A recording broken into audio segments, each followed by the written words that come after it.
Osman bulunmayacak.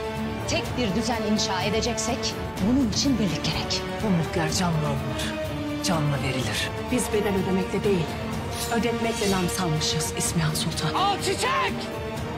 Para kardeşleri döktürmeyin. Çekilin! Abbas! Önümüzde duran neysin? Haydi!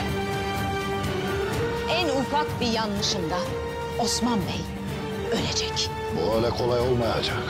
Kanla alınan yalnızca kanla verilir.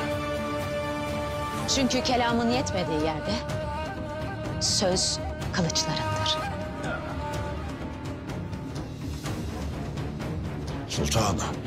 Karacahisar, Kulucahisar ve dahi Bilecik kaleleri bana teslim edeceksin. Kan dökerek aldığım bu toprakları kanı akıtmadan bırakmam.